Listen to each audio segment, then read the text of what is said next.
Hi guys, welcome back to my channel. My name is Christian. If it's your first time seeing me, go ahead and like this video because I know you're gonna like it already. Subscribe and turn on those post notifications so you never miss another upload. And if you already are subscribed, then hey girl, welcome back. So today guys, we're gonna be talking about astrology for beginners. This is a great suggestion that I got a while ago and I just had it on the archives on lock to make it. So we're gonna go ahead and get into it today. If you guys have any videos that you guys want to see me make or any questions or anything, leave them in the comment section. I do make the videos. Don't forget also guys that we have 10,000 subscriber giveaway coming up. We are gearing up, okay? I am basically allowing all Black-owned businesses that want to send me some tea to send me some tea, and we're basically going to, make it happen. We're going to get into the tea together. So I am very, very excited to hit 10,000 subscribers. We are very, very close to doing so. So keep sharing and all of that good tea because the giveaway is going to be bananas, and you do not want to miss it. We're going to have 3 winners so far, but we might end up having more depending on how much stuff I get sent, because it's a lot of businesses, people who do all kinds of stuff that are wanting to sponsor this giveaway. So y'all better be here, okay? But yeah, we can go ahead and get into astrology for beginners. If you're interested, then just keep on watching. Again, guys, this is for beginners, so it's going to be very, very, very basic information.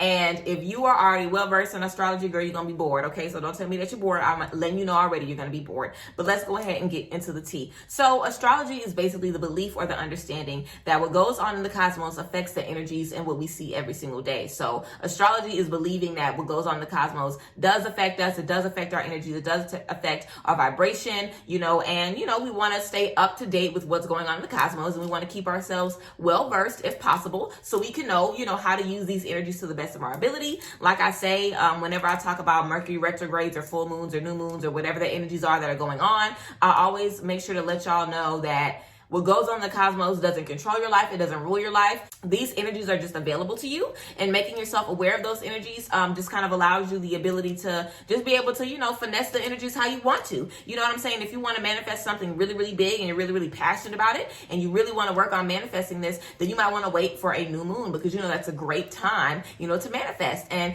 manifestation is always powerful, but it's like that little bit of information could give you a little more energy that you just need to seal the deal, okay? So yes, that basically is the whole purpose behind astrology. By the way, guys, they cutting grass. So if y'all hearing that, they cutting grass, my bad. But that basically is the whole idea behind astrology. So we're going to go ahead and just get into the zodiac first, and then we're going to talk about everything else. We're going to talk about zodiacs and, just like astrological signs and all of that tea. So let's go ahead and get into that. So we know that there are 12 signs. We know that there are 4 categories of signs, okay? You have fire signs, you have air signs, you have earth signs, and you have water signs, okay? Your fire signs are your Leo, your Aries, and your Sagittarius, okay? Fire, we know what fire is. Fire is good. It can keep us warm, but if it gets too hot, it can burn down everything, okay, and everybody, okay? So fire energy, fire signs, Leo, Aries, Sagittarius, again, typically people who are very, very passionate, very bright, very, very vibrant. Y'all know I'm a Leo. Y'all know about Leos, okay? Fire energy, typically, I would say a bad thing about fire signs. I feel like fire signs typically have like bad tempers, or they're just really, it's easy to get them fired up. It's easy to get them worked up. But yeah, fire signs, again, Leo, Aries, and Sagittarius, ruled by fire. Leo, ruled by the sun, get into it, but yeah, ruled by fire. So you're gonna have your fiery energy. You're gonna have that passionate energy when you are dealing with fire signs, okay? Period. Next, we can go ahead and talk about air signs. Your air signs are gonna be your Libras, your Geminis, and your Aquarians, okay? Air signs just go with the flow. They go with the wind. Wherever the wind blows them, they're good at change. They're good at adapting very, very well. Air signs are just kind of like whatever is going to serve them, that's the space they're going to be in. Air signs also, I feel like air signs are kind of just pretty straightforward as well. So yeah, ain't nothing wrong with a little air sign. And typically fire and air signs work very, very well together, okay? Then we have earth signs, okay? So your earth signs are your Virgos, your Tauruses, and your Capricorns. Your earth signs are typically a lot more grounded, a lot more focused. I feel like every sign has its good and its bad traits, and it's all about, how developed you are, how far you are in your healing journey. If you're going to be like a Leo from hell, or you're going to be like a Leo that's ready to, use this beautiful fire energy to basically save the world. You know what I'm saying? Everybody ain't at that point yet, but again, earth signs typically are loyal because they're earth, they're grounded, they're on a solid foundation. And then lastly, we have our are water signs, okay? Your water signs are your Cancers, your Scorpios, and your Pisces, okay? Water signs are emotional. They're intuitive and they are ruled by their emotion. Water is basically, you know, a very, very powerful element that rules our emotional energy in general. So, of course, water signs are ruled by their emotions and they're also very, very intuitive. Water signs are typically empathic as well. So, yes, those are the different categories. Again, we have fire, air, earth, and water. If you guys are interested in looking up your birth chart or whatever the case is, you guys can literally look up birth chart calculator on Google, or if you guys are interested in like an astrology app, you guys can use AstroFuture. That is the app that I use. It is free. I think you can pay for different upgrades and stuff, but I love AstroFuture. It sends me something every single day based on like my personal chart, which I really, really like because it's very, very accurate. So you guys can check out AstroFuture as well if you guys are interested in looking up your chart and seeing the different elements that are in your chart. Also, that can be helpful for you when you're seeing, oh, I have a lot of fire in my chart, okay, or I have a lot of water in my chart, or whatever the case is, because we have a lot more signs than just our sun sign, which is, you know, what everybody knows and what everybody typically looks up, you know, like the date or whatever. All you need is the date to see the sun sign. But if you have the time, if you have the location, you can also see the moon and the rising sign and everything else. So we're going to go ahead and get into those and basically what those different categories mean. So your sun sign, okay? Your sun sign is how the world sees you, how people see you, your personality. Also self-expression, how you express yourself. So typically, whenever someone tells you their sun sign, it's like, oh, I'm not surprised. Like, people can always guess that I'm a Leo. People always guess that I'm a Leo. You know, I really don't think I'm good at guessing signs, honestly, just because I feel like knowing people's moon signs and rising sign is just as important as their sun sign, okay? Now, I'm typically good at guessing moons for whatever reason, but sun signs, I'm not good at that. But again, your sun sign is how you express yourself and how the world perceives you. Your moon sign is kind of like your soul, your core, the inner you, all of your emotional responses, how you handle things emotionally and how you process things emotionally. So literally your moon sign is kind of like your soul, like the most important part of you. Your moon sign is also your subconscious. So your moon sign is really, really important. So I feel like I'm an Aquarius moon, so I have like this Leo. Also Leo and Aquarius are opposites on like the chart. If you guys look on like a natal chart, you'll be able to see what signs are across from each other, and Leo and Aquarius are opposites. So my sun and my moon are opposites, but I think that works out really well. But I have a Leo sun and an Aquarius moon. So my Aquarius moon just allows me to be able to detach very, very easily, because Aquarians could detach really easy. That's that air energy. Like if something ain't serving me, bye. You know what I'm saying? So the Leo in me might want to just cling on, because that Leo in me is stubborn and just wants everything that she wants, but the air in that Aquarius will allow me to dip. Okay, so yes, that is your moon sign. So again, I would definitely recommend checking it out, because I feel like it just, you know, it explains so much. So yeah, that is your moon sign. Then we have your rising sign. Okay, your rising sign is kind of like your balance between both of those. Your rising sign is basically how, you know, you perceive yourself, how you perceive yourself in social settings, how you choose to perceive yourself to the world. And my rising is a Libra, and I love Libras. I love Libra risings. So again, your rising sign is how you present yourself to others. You can think about how you are in social settings, when you first meet people and things like that. I'm going to go through 3 more. Now there's a bunch of different other placements, but again, this is beginners. Okay. I'm not trying to make y'all keep up with all of that. We're going to do 3 more: your Mercury, your Mars, and your Venus. Okay. Your Venus rules your beauty, your love, how you are in relationships. I am a Leo Venus. Okay. Leo is ruled by the sun. That's why I got this very pretty face, because it is Leo Venus, honey. And also, you know, in relationships, how are you in love? You know, what is your energy when you're in love as well? So that is your Venus. So your Venus is going to be important, especially for your relationships. Then we have Mars. Okay. Mars is, you know, your drive, you know, like your passion. You know, Mars is basically, you know, like our passion, that energy that kind of drives us forward, you know. So Mars is going to be important for us to kind of see how we are, you know, in work, when we're going after things, even like our manifestations, you know, how serious are we about going after the things that we want? So Mars, of course, is also important to get in tune with. And then we have Mercury. Mercury is communication, and we are all very familiar with Mercury and Mercury retrograde. We're going to talk about retrogrades as well.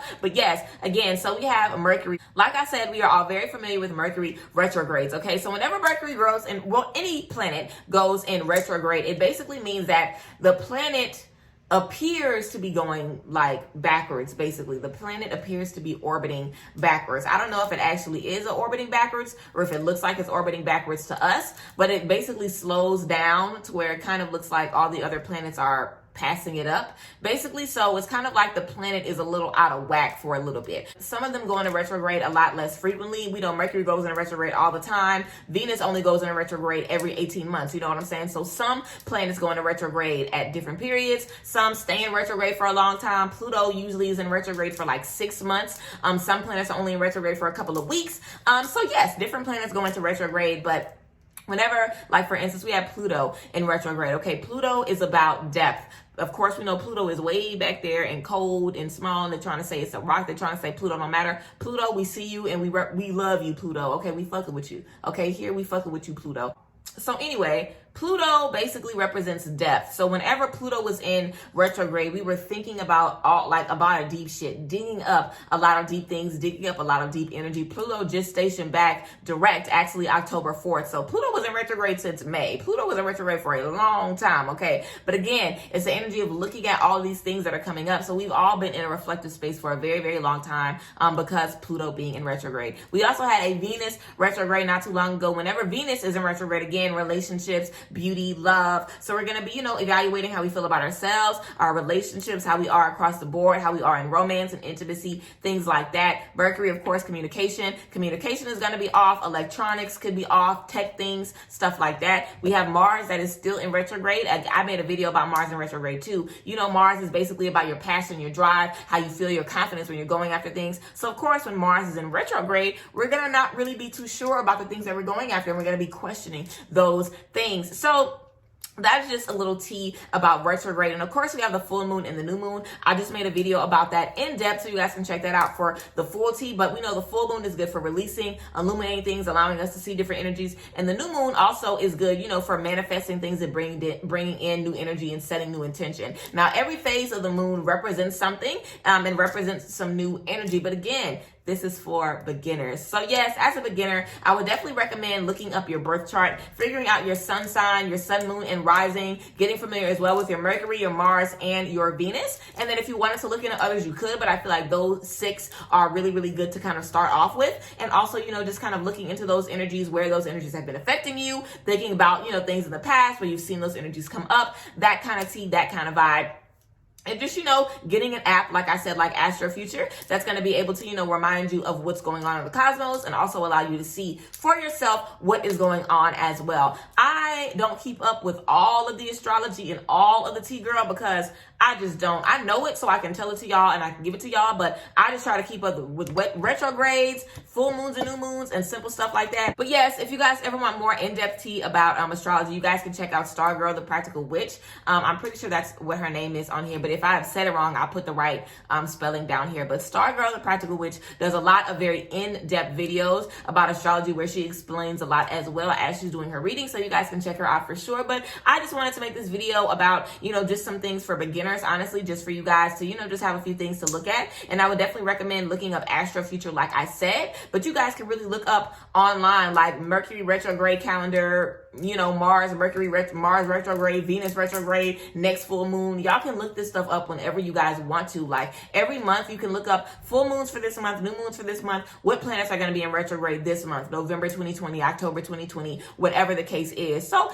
yes, it's really just about, you kind of looking up the information like everything else is. Of course, you get the tea yourself. But yes, guys, I would definitely recommend getting into astrology because it's interesting, it's cool, and I feel like for me, it don't be lying. So I be peeping people's energy and be like, okay, I don't like this, I don't like this. Now, I was thinking about doing a video where I drag signs, where I'm just like, you guys are trash, you guys are trash. Because I really can drag every sign, including mine. I can drag every sign, and then I can love on every sign as well. Okay, so I might do a video about that, where I do a video dragging all the signs, and then one where I'm talking good stuff about them. But yeah, I hope you guys enjoyed this little video about astrology for beginners. If you are a beginner in astrology, I hope this video was helpful for you, and I hope it encouraged you to go and see your tea and figure it out. But yes, I love you guys as always. Hope you guys enjoyed this video. Hope it resonated with you. Hope you got something from it. And of course, if there's any videos that you guys want to see made, leave them down below in the comment section. I love you guys as always, and I'll see you guys next time. Bye.